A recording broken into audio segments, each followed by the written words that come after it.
Hello, hi guys! Magandang hapon sa inyo lahat. This is yung Pumasigara Channel, a faith healer, also matarder. So, ngayong hapon, natutigan natin na gusto sabihin sa inyo ng ating mga gabay. This is monthly gabay for the month of October 2023 for the sign of Libra. So, Libra, welcome to my channel. Ano kaya ang messages, advices, and spirit guides ang ating masasaga for today's video? Kano naman kayang energy or kaganapan sa buhay ng mga Libra ang ating mga hagilap? So, guys, this reading is a general reading lamang, hindi lahat makaka-resonate. Kunin lamang pa makaka-relate sa inyo. And comment down below kung kaninong energy ang ating nasagap. And of course, don't forget to like and subscribe my channel. And hit notification bell for more videos updates. Sa mga hindi pa po nakakapag-subscribe sa aking channel, please click nyo na pa ang subscribe button dyan sa baba for all bell para updated kayo sa mga videos na i-upload natin every time in every moment. So guys, kumapit-kapit ka dala ito namin sa iyo ng ating mga gabay.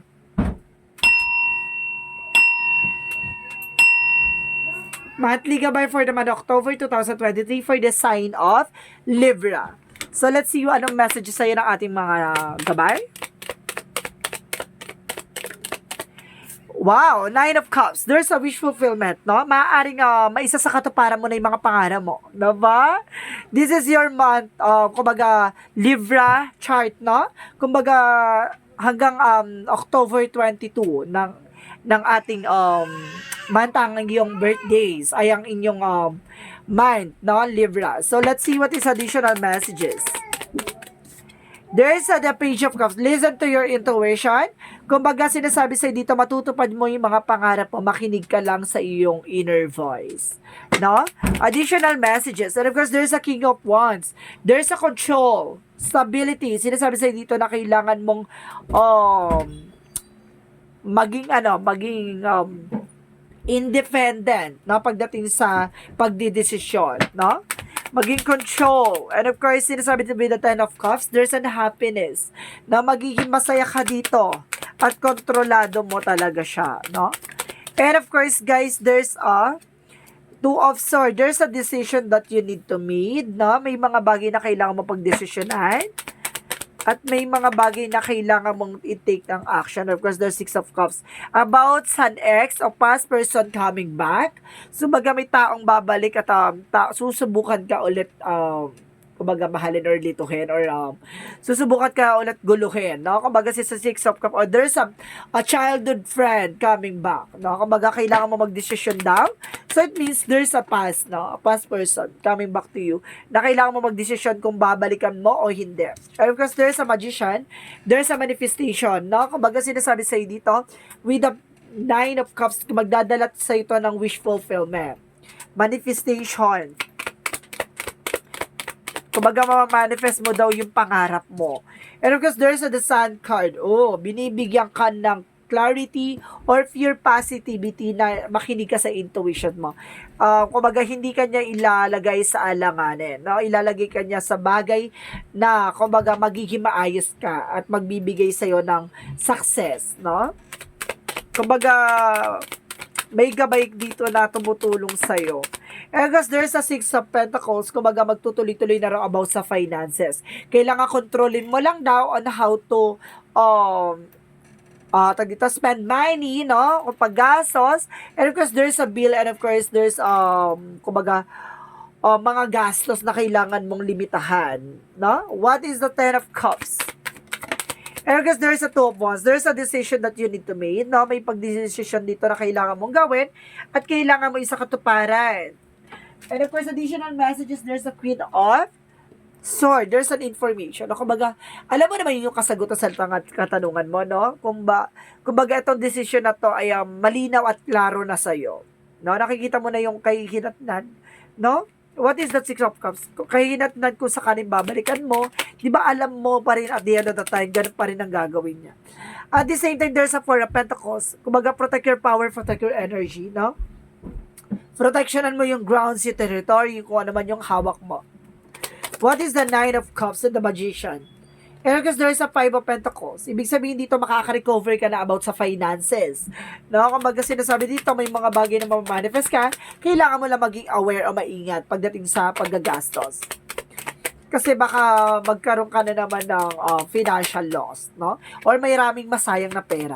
Because there's a page of Cups and the Sun card, there's a page of Pentacles, there's a new manifestation and new ideas, no? May mga panibagong eksena na magdudulot sa'yo sa tagumpay mo, no? At the same time, there's a Four of Wands, there's a Twin Flame energy na sinasabi sa'yo dito na magtutuloy-tuloy na about sa finances, and there's a wedding, no? Control. Kumbaga, control mo yung eksena na to na sinasabi sa'yo dito, there's a celebration coming in for you.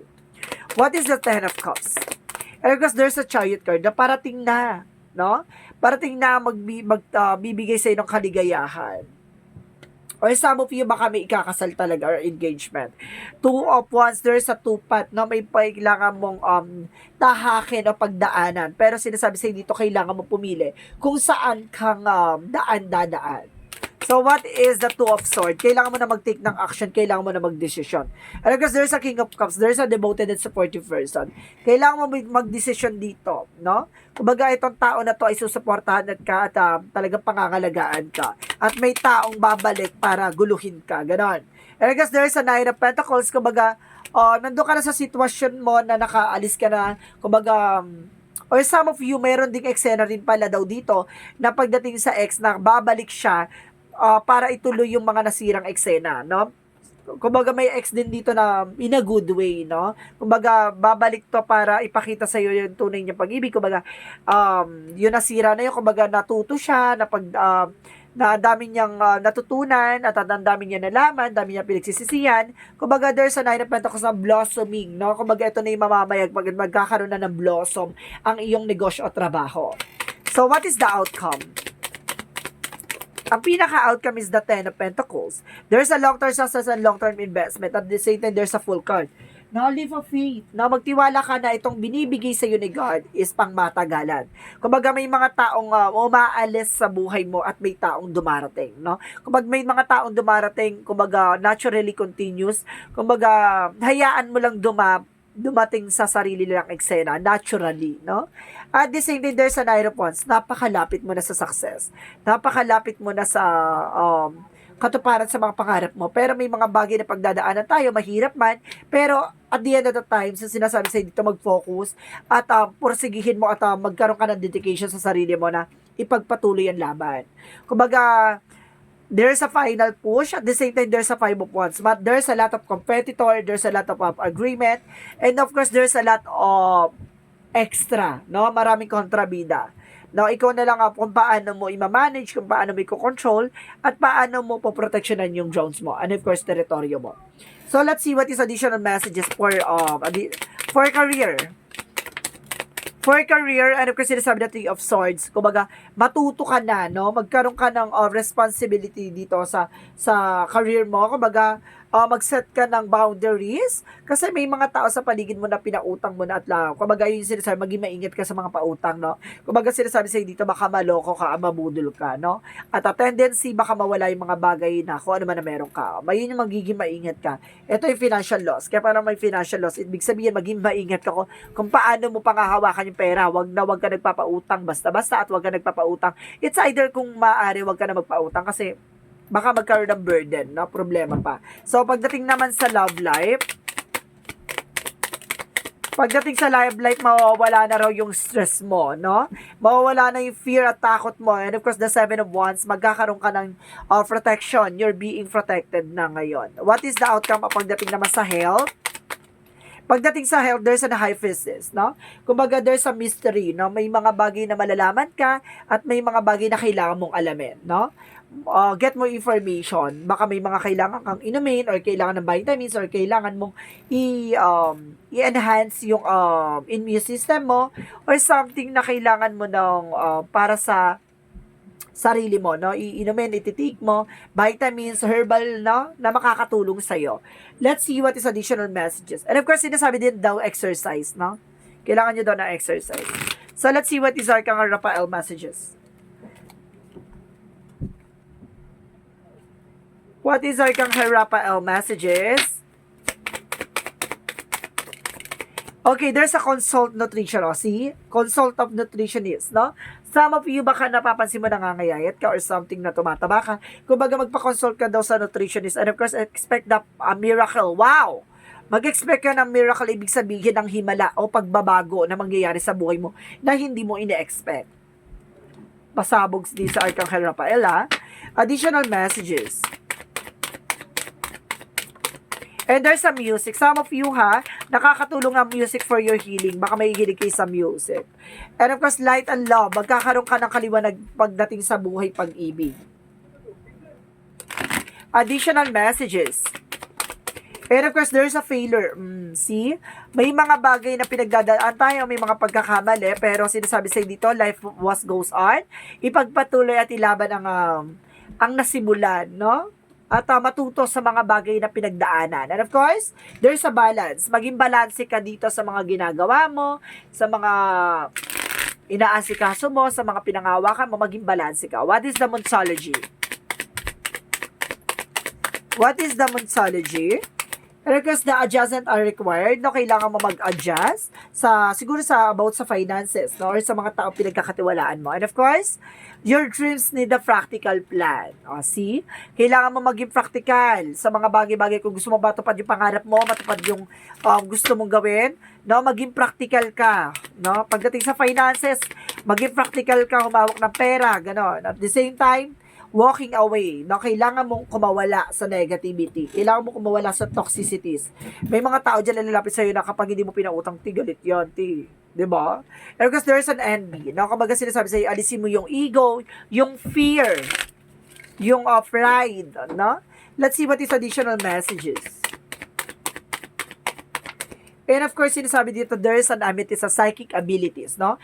May kakayanan ka dito, bibigyan ka ng abilities or merong psychic abilities ka ditong kumbaga there's an activated, ma-activate, no? Or okay, thank you guys. Meron daw dito guys na may crystal stone by amethyst na makakatulong sa'yo by healing, no? Thank you. And of course,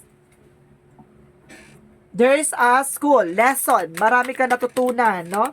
Marami ka na dapat nalaman about sa mga pinagdaanan mo. And of course, there's a personal power, adaptivity, no? Kailangan ina-adapt mo yung mga bagay na nangyayari sa'yo. Para at least, natuto ka na para hindi na ulit mangyari, di ba? What is Arcangel Raphael messages? Prayer will help you from this situation, no? Magdasal ka palagi na makaalis ka sa sitwasyon na yung mga pinagdadaanan mo, masolusyonan at makausad ka at mailayo ka sa mga tukso o naman pangamba o naman trahedya o sakuna, no? And of course, sinasabi dito, focus upon divine perfect health. So, ibig sabihin dito, ang lakas ng energy, there's an information na meron kang health issues, no? Kailangan mo magpagamot, kailangan mo magpagaling, at kailangan mong magpa-check up, no? Kung baga sinasabi sa dito, baka kailangan mo ng check up dito, guys. So, let's see what is additional messages for chakra. And of course, meron pa pala, your children are watched over by ego. Ibig sabihin, ginagabayan naman daw yung iyong mga anak. So, what is the chakra? Soulmate. So, ibig sabihin, there's a soulmate connection. And of course, there's a twin flame, no? Kaya pala. At the same time, there's a workaholic. Pagdating sa trabaho, talagang sub talaga ikaw dito, na nakatuto ka talaga. So, sinasabi sa iyo dito, na kailangan mo rin magpahinga. And of course, there's a recovery. Makaka-recover ka raw dito, ha? It's a good part. So, what is the Jesus loving quotes? What is the Jesus loving quotes? And of course, sinasabi dito, whosoever shall do will of my Father which is in the heaven, the same my brother and my sister and my mother. So, ibig sabihin dito, ano man yung mga bagay na dapat mong ginagawa, no? Sa iyong mga magulang, sa iyong mga kapatid, sa iyong mga mahal sa buhay, di ba? Ang mga bagay na yan ay may hahalintulad din yan sa mga mangyayari sa iyo, sa magiging pamilya mo, no? So, ibig sabihin dito, kumbaga, maging mabuti sa lahat ng bagay. So, what is the Romance Angels? And of course, sinasabi, there's an unrequited love. O, yun nga, diba? Yung separation na nangyari, no? Kumbaga, some of you, there's not enough attraction or chemistry to keep this relationship going. So, baga, nawala na ng gana, nawala na ng eksena yung relasyon. At the same time, there's a past life relationship. See, you have known each other before. Kilala mo na siya eh. Nalaman mo na yung nangyari sa inyo together. So, parang sinasabi dito na mas maganda ng kumawala at magkaroon ng panibagong eksena kaysa bumalik ka sa nakaraan. Totoo naman, no? So, let's see what is additional messages for Angel's number.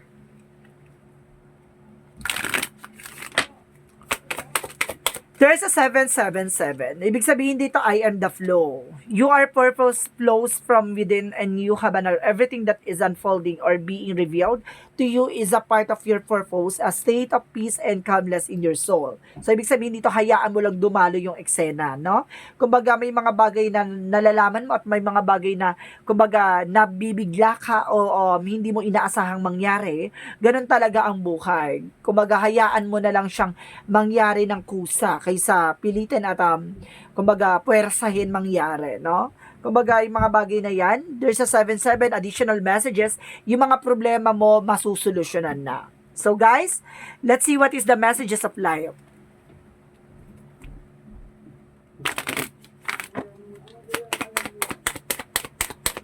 Messages of life, the inner alchemist. Like an alchemist, I possess all the power I need to build a life of joy and harmony. Today, I through my positive thoughts, word, and deeds, I create my own life.